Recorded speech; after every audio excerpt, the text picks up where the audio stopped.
Você sabia que muitos engenheiros têm dúvidas sobre excentricidades? Quer saber como funciona? Assista essa aula aqui e se inscreva no canal para não perder mais nada.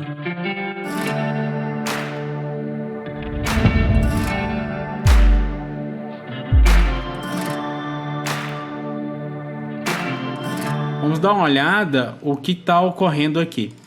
Primeiro, a excentricidade lateral. Qual o efeito que é gerado? Então, se a gente olhar aqui uma situação onde a gente tem todo mundo alinhado e olhar aqui os esforços internos, então eu vou clicar aqui nesse primeiro elemento, né? Vou botar aqui atual, quero ver momentos e atualizar. A gente vê o que a gente tem de comportamento, né? A gente tem aqui os pilares fazendo um engaste aqui nesse ponto, né? Então a gente tem um momento negativo aqui e um momento positivo. Bom, aqui a gente não está vendo o esforço de momento no nosso pilar porque eu rotacionei o eixo dele, tá? Só para ficar mais claro aqui os efeitos para vocês. Mas se a gente olhar agora momento em Z, a gente vai ver os esforços do pilar em relação a nossa viga, tá? Então, basicamente o esforço do pilar. E se eu pegar então essa viga aqui e empurrar ela para o lado, então eu peguei essa viga e nas propriedades eu disse que essa viga vai ter uma excentricidade de 17,5. Eu basicamente alinhei a viga ao pilar aqui. Então, se a gente olhar os resultados agora para MY, atualizar. Então, o que vai ocorrer é que a gente vai ter aqui o momento, né, ocorrendo na viga, não difere muito do que a gente viu antes, né? Mas agora a gente tem um efeito dessa viga aqui, né, tentando rotacionar o nosso pilar. Então, a gente tem esse efeito aqui, né? Um giro que está querendo ocorrer aqui. Então, esse giro que está querendo ocorrer aqui vai gerar para a gente esse momento no pilar. Então, aqui está ocorrendo uma excentricidade nos dois pontos, tá? Então, nesse pilar e nesse pilar. Mas a gente pode ter muito bem uma situação assim, um pilar menor nesse canto, né, da estrutura, e aqui nesse outro canto da estrutura um pilar de maior comprimento. Então, você acaba tendo uma posição centrada aqui e uma posição excêntrica aqui. Então, nessa situação, nós vamos ter, nesse caso desse pilar aqui, a gente não vai ter aquele momento adicional nesse sentido, mas nesse daqui a gente vai ter aquele momento adicional nesse sentido devido à tendência de girar a viga em relação ao pilar, tá? Então, nesse caso aqui, a viga quer girar e esse giro que a viga quer fazer vai gerar momentos adicionais nos nossos pilares aqui. Depois você tem excentricidades aplicadas nos elementos 2D. Então, aqui a gente tem a mesma placa, é uma placa aqui horizontal. Ela, de novo, é a mesma placa que está aqui e que está aqui. Qual é a diferença entre elas? Basicamente, só a excentricidade aqui, ó. Uma está alinhada com a base, outra está alinhada com o topo. E o apoio está aqui na mesma posição. Então, se a gente olhar a situação dessas placas aqui, e essas placas estão com um elemento chamado faixa de integração, ele serve para você integrar os resultados ao longo de um elemento 2D. Vamos ver isso melhor nos resultados. Mas antes da gente chegar nesses resultados, eu quero mostrar o que ocorre com os esforços nesses três elementos aqui. Então, agora eu vou pedir esforço normal para esses três elementos e vamos atualizar. E vocês vão perceber que existe uma bela diferença entre o comportamento da normal desse cara para esse e para esse aqui. O que está ocorrendo? Então, quando a gente tem a placa aqui quadradinha e o apoio está exatamente aqui no meio, então o apoio está saindo daqui. Qual é a tendência dessa placa na hora que ela deformar? A gente vai ter uma deformada assim, né? Os apoios estão aqui no meio. Então você vai ter a tendência que a base esteja tracionada e o topo esteja comprimido. Tradicional.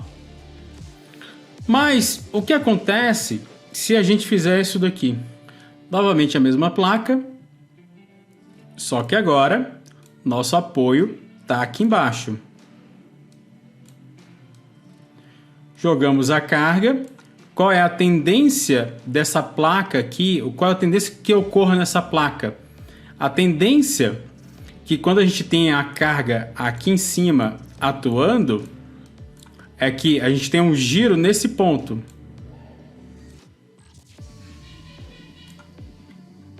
Deixa eu fazer melhor. E aqui também, e um giro aqui.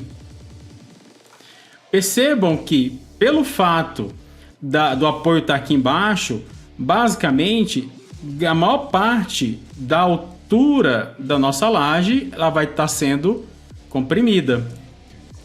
E é exatamente isso que a gente vê de efeito aqui, ó. Valores negativos de normal, compressão. Então, basicamente, nossa placa está girando em cima desse ponto aqui e a maior parte dela está sendo comprimida. Mas se a gente fizer o inverso, agora o apoio está lá em cima. O que vai ocorrer se a gente jogar as cargas aqui em cima dessa placa agora? A tendência é a placa girar em cima desse ponto. Ela vai girar nesse ponto aqui, gerando nossa deformada.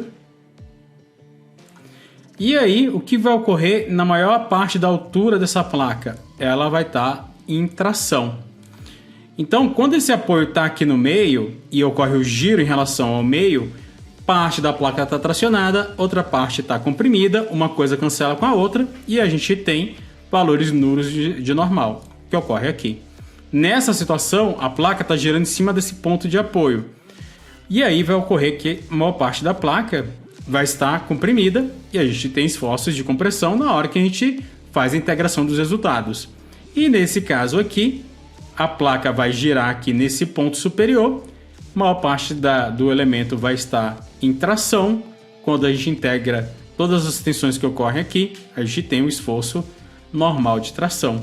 Então vejam que o fato de ficar variando a nossa excentricidade para cima ou para baixo altera os nossos esforços.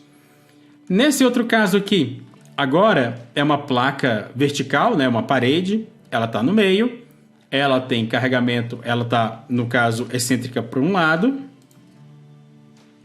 aqui é alinhamento pela base, e também está excêntrica para o outro lado, alinhamento pelo topo. Então eu estou variando ela para um lado e para o outro. Qual é o carregamento que está atuando aqui? Ele está atuando em cima desses pontos da placa. E a gente está fazendo essas excentricidades. E agora, pelo fato da gente ter essa excentricidade aqui, né? Que é uma excentricidade entre o plano médio da placa e o ponto de apoio, o ponto de carga, né? Nesse sentido, nesse caso aqui. E aqui no outro sentido, eu tenho o mesmo resultado, a mesma questão, só que oposto, né? Se a gente olhar agora os esforços da placa, forças internas, eu vou ver aqui, para ver melhor, vou ativar os eixos do elemento 2D. Então, estrutura, eixos locais, elementos 2D, vou dar OK.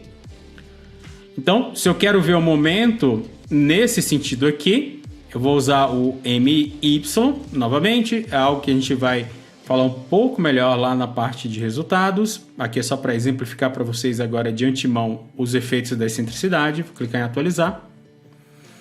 Então aqui a gente tem o resultado da placa para MY e ao mesmo tempo a gente tem aqui uma seção, tá? O que é uma seção e uma placa? O CIE vai mostrar para mim todos os valores que estão abaixo dessa seção. E a gente vai poder lançar essa seção em qualquer elemento 2D para ver esses resultados. Mas o que eu quero chamar a atenção de vocês aqui é que vocês têm aqui valores nulo, né? Quando a gente fala no MY, e aqui, quando a gente pede o MY na seção, né? A gente vê que a gente tem valores aqui de variação da seção. Deixa eu clicar só nos elementos aqui que vai ficar melhor o resultado. Está vindo o resultado para todo mundo, não fica tão claro. Ok, aqui também, atualizando. Ok, aqui ficou, essa distinção de cores fica bem melhor para enxergar, né? Então, MY, enquanto o MY aqui é nulo, aqui a gente tem um MY negativo e aqui um MY positivo. Então vejam que novamente é o efeito da excentricidade na nossa estrutura. A próxima excentricidade é a excentricidade entre elemento 1D e elemento 2D. Das excentricidades, a que o pessoal menos entende é da ligação viga com laje. Então fica a dica aí para a próxima aula.